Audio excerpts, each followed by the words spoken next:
Bonjour à tous. Aujourd'hui, on reprend avec le nouveau chapitre donc, que je vous avais donné à commencer avant les vacances. Là, l'intérêt, c'est de reprendre un petit peu à l'oral avec vous. Je vous ai déjà envoyé la correction, mais bon, on va essayer de tout reprendre pour que ce soit bien compréhensible pour vous. Donc, on est dans un nouveau chapitre qui est dans le même thème que le thème qu'on avait fait ensemble en classe sur le monde des cités grecques, sur le monde grec. Donc là, on avance un petit peu dans le temps. Et on va se retrouver à Rome, d'accord? Donc sur à peu près la même zone que la Grèce antique, sauf qu'on va voir que Rome, au départ, est une toute petite cité qui, au final, va s'agrandir, s'élargir et s'étendre sur pratiquement toute l'Europe. Donc c'est ce qu'on va voir dans ce chapitre. Mais avant cela, il faut essayer de s'intéresser un petit peu à la fondation de Rome. Bah oui, il faut déjà comprendre comment est-ce qu'elle est née, cette grande ville. Donc selon les mythes, et c'est bien par ça qu'on a commencé, on a étudié des mythes et des légendes. Donc Rome aurait été fondée en 753 avant Jésus-Christ par Romulus.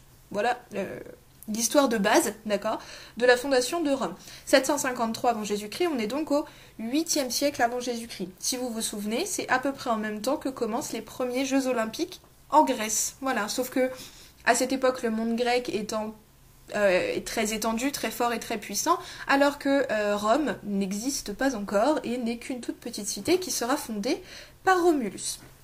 Donc les auteurs romains, c'est-à-dire ceux qui ont écrit sur Rome, attribuent la fondation de la ville à des volontés divines, c'est-à-dire que ce seraient les dieux, d'accord, qui auraient décidé de fonder cette cité.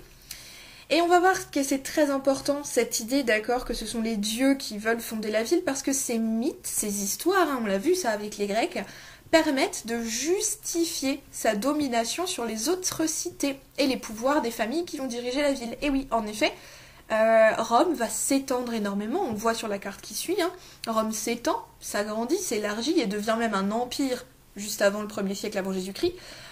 Et bien tout ça, on le justifie en disant, bah oui, mais attendez, c'était la volonté de Dieu. D'accord? Donc ça justifie. Sauf que nous, on va pas s'intéresser qu'aux mythes, parce qu'on a aussi l'archéologie, et l'archéologie nous permet d'expliquer vraiment la fondation de la ville, et donc on nous dit que les premières installations seraient apparues au Xe siècle avant Jésus-Christ, avec un peuple ensuite dit étrusque, qui aurait fondé une ville au 7e siècle à peu près, avant Jésus-Christ bien sûr. Donc la problématique, c'est comment Rome, citée aux origines mythiques, bah oui, d'accord, on dit que sa création, elle est mythique, affirme-t-elle sa domination en Méditerranée au 1er millénaire avant Jésus-Christ? Donc on va étudier toute l'histoire de Rome sur presque 1000 ans, presque, je dis bien, et on va essayer de voir comment est-ce que Rome s'est affirmée, d'accord, sur le monde méditerranéen. Vous avez donc cette carte qui vous montre que Rome au départ était une toute petite ville, d'accord, on va le voir ça, mais qu'elle s'est étendue sur la Méditerranée pendant presque 1000 ans. Et donc en 27 avant Jésus-Christ, je crois qu'on l'avait noté, l'Empire romain s'étend pratiquement de l'ouest de l'Europe jusqu'à l'océan, avec l'Espagne et la Gaule, et va jusqu'en Égypte et en Syrie. Donc là on voit bien que on est passé d'une toute petite ville, une toute petite cité qui n'existait même pas, qu'on a créée de toutes pièces par les dieux, Rome, et à la fin, 1000 ans plus tard, on a un immense empire. Donc il va falloir essayer de comprendre un petit peu comment tout ça a été possible, comment ça se passe, et ça va être un petit peu le sujet de notre chapitre. Donc, grand 1, en rouge, les mythes fondateurs et leur utilisation, et on va d'abord parler de la création légendaire de Rome. Cette statue de la louve capitoline est très connue, d'accord, puisque c'est une sculpture de bronze qui représente comment une louve a nourri, recueilli Rémus et Romulus, rappelez-vous, qui aurait fondé Rome. Donc, je vous ai mis cette image parce qu'elle est extrêmement connue et elle représente, cette statue représente à elle seule la fondation de Rome. Donc, très importante à connaître, la louve capitoline, d'accord, c'est véritablement le symbole de la fondation de Rome. Alors ensuite, je vous ai donné plusieurs enquêtes à mener, d'accord, et la première enquête, bien sûr, c'était l'origine de Rome d'après Énée. Donc, si on regarde nos documents, je vous ai mis la correction, donc je vais pas revenir dessus, simplement, moi ce qui m'intéresse, c'est de voir que Énée, d'accord, serait parti de Troie, en Asie mineure, comme vous avez sur la carte, a entrepris un immense voyage pour revenir à Rome. Donc, l'idée selon laquelle le premier ancêtre de Rome, d'accord, ce serait Énée. Et Énée n'est pas n'importe qui, puisque c'est le fils de Vénus, déesse de l'amour et de la beauté. D'accord? Donc c'est un demi-dieu, c'est un héros. Ça, on l'a vu aussi avec le monde grec. Donc c'est pas n'importe qui le premier ancêtre des Romains, puisque c'est Énée et que c'est un demi-dieu. En effet, il est l'arrière-grand-père, si je dis pas de bêtises, de Rémus et Romulus, ceux qui auraient fondé Rome. Donc Énée est un personnage très important dans la mythologie romaine, puisque c'est lui qui serait à l'origine, d'accord, de Rome. Autre fondation légendaire de Rome, donc les arrière-petits-fils d'Énée, donc ce demi-dieu, on a Rémus et Romulus. Et donc là, vous avez le document qui vous reparle du destin d'Énée et de sa descendance. Et vous avez surtout comme l'explication d'après Tite-Live, donc c'est un auteur du 1er siècle avant Jésus-Christ, qui vous parle de Romulus et qui vous explique comment les deux frères se sont entretués sous la volonté des dieux, on n'oublie jamais que ce sont les dieux ici qui aident et qui donnent l'indication de s'installer sur le mont Palatin, ensuite pour pouvoir permettre à Romulus de fonder Rome. En effet, on nous dit, c'est à Rémus qu'apparut le premier augure. Alors augure, c'est la prédiction, le présage. Donc un augure, c'est ce qui vient d'un dieu, c'est ce qui donne en fait l'aval en disant, voilà, c'est l'augure divine, c'est ce qui me dit que je dois faire ça, en gros. Donc c'est à Rémus qu'apparut le premier augure, 6 vautours. Sauf qu'ensuite Romulus en aperçut 2 fois plus, donc deuxième augure, et selon du point de vue auquel on se place, c'est Romulus qui est choisi pour fonder Rome sur la colline. Chacun d'eux est proclamé vainqueur par les siens, bah oui forcément, Rémus dit voilà, moi j'ai vu les augures, donc les dieux me disent que c'est à moi de fonder Rome, mais Romulus lui dit oui mais attends, moi j'ai vu beaucoup plus d'oiseaux que toi, donc mon augure est bien meilleur que le tien, donc c'est moi qui dois fonder Rome.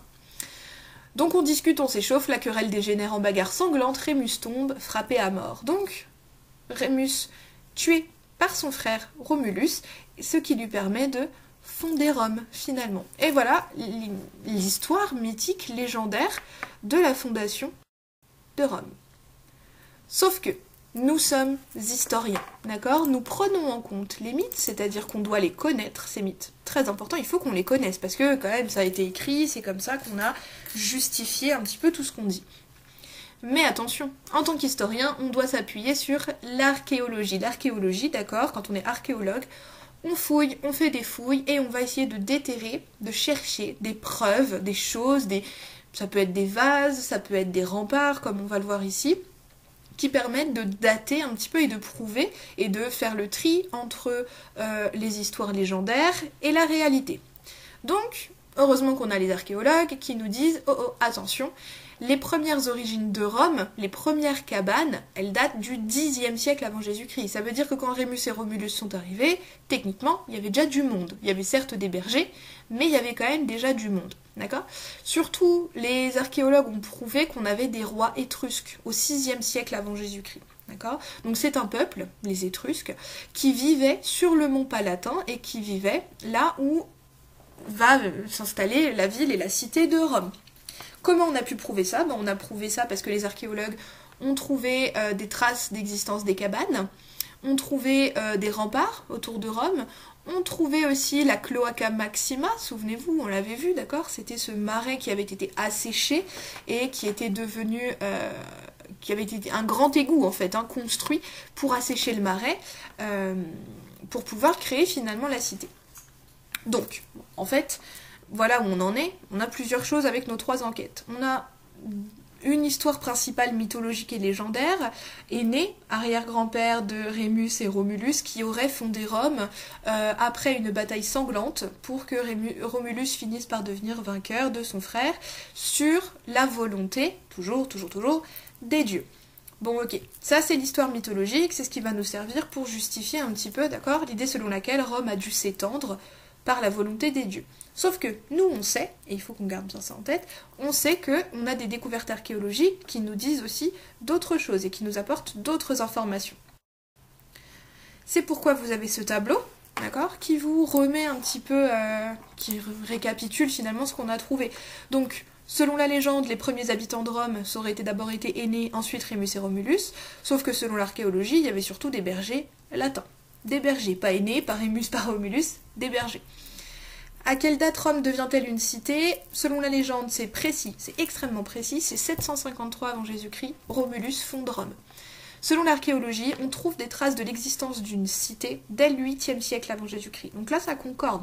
753, c'est le 8e siècle avant Jésus-Christ. Ça concorde plutôt bien. La légende de Rémus et Romulus concorde avec ce qu'on a retrouvé des fouilles archéologiques. Par contre, qui a fondé Rome? Rémus et Romulus selon la légende bien sûr, on ne sait pas. Nous, les archéologues en tout cas, n'ont pas la réponse précise à cette question. Mais on sait qu'on avait un roi étrusque qui s'appelait Servius Tullius qui a construit un rempart, d'accord, au 6e siècle avant Jésus-Christ. Voilà ce qu'on sait. Et enfin, comment? Romulus devient roi de Rome après avoir reçu un message divin, les dieux lui ont dit. Selon l'archéologie, comment est-ce que Rome devient une cité importante? Eh bien parce qu'on a construit des infrastructures, les remparts, les égouts, par exemple. Donc voilà, on va pas choisir. L'idée, c'est pas de dire dans notre cours, il faut choisir entre ça, ça, ça et ça, entre 3 types de légendes, entre les archéologues, non. Ce qu'il faut faire dans un cours, quand on est un historien, vous êtes des petits historiens, qu'est-ce qu'on doit faire? Eh bien, on doit savoir qu'il y a une légende qui existe, très importante, qui va vraiment conditionner la vie des Romains, et qu'on a les fouilles archéologiques qui trouvent d'autres choses.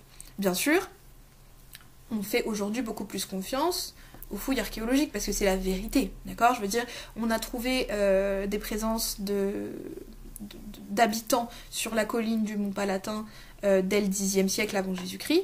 C'est une réalité. En revanche, on n'est pas capable de prouver que Énée a existé, que Rémus et Romulus ont existé. D'accord? Donc, bien sûr, on fait confiance aux fouilles archéologiques. Ça n'empêche pas qu'on doit connaître la légende et les mythes parce qu'ils sont extrêmement importants pour les Romains. Je vous ai mis la trace écrite qui reprend un petit peu tout ça. Je le redis pas, simplement connaissez bien, je vous la remets, la définition du mythe. Et voilà, rappelez-vous surtout que la naissance de Rome est un récit donc légendaire, c'est une légende, mais c'est une histoire qui unit les Romains. D'accord? Donc ça c'est vraiment très important. Souvenez-vous, on avait dit que les Grecs étaient unis par plusieurs choses. C'est pareil pour les Romains. Ils sont unis notamment par leur histoire, par leur mythologie et par l'histoire de la fondation de Rome. Ensuite, donc, la suite de la trace écrite, elle est un petit peu longue cette trace écrite, mais parce qu'il y a beaucoup de choses à noter. Et surtout, cette petite trace écrite-là me permet de faire la transition vers notre grand 2. Avec la domination étrusque, je vous l'ai dit, les Étrusques, c'était les populations qui vivaient autour de la cité de Rome, Rome devient une cité importante, c'est-à-dire une ville indépendante. Et là, je vous renvoie vers la définition de cité que vous aviez normalement vue avec Madame Trinquel pendant le cours sur les cités grecques. La cité dispose de lieux très importants pour les Romains, le forum, on va l'étudier un petit peu plus en détail.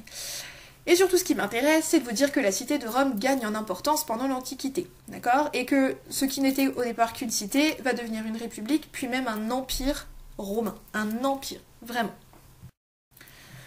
Donc, la domination de Rome, on a vu comment elle a été fondée, il s'agit maintenant de montrer que Rome a dominé quand même pratiquement toute la Méditerranée pendant très longtemps.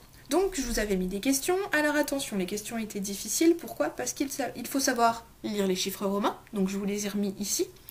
Et comment est-ce qu'on fait pour retrouver un siècle à partir d'une date? Je vous ai mis les explications, d'accord? C'est pas facile ça, donc ça faut vous entraîner. Là vous embêtez vos parents, vous lui demandez une date et vous lui donnez le siècle, d'accord? Pour vous entraîner, il faut vraiment savoir donner les siècles et c'est pas évident, donc entraînez-vous parce que ça va être important pour lire les cartes et lire les frises chronologiques. Et je termine cette petite reprise orale avec les 3 documents que je vous ai donnés et auxquels il fallait répondre aux questions. Donc, Rome à la conquête de l'Italie, donc voilà ce qui m'intéresse en fait simplement de vous montrer ici, et c'est ce qui me permettait de vous questionner avec les questions que je vous ai posées, c'est qu'on voit bien à quel point Rome s'étend. Le territoire romain en 500 avant Jésus-Christ, donc au 6e siècle, est en rouge. C'est juste un petit territoire autour de Rome.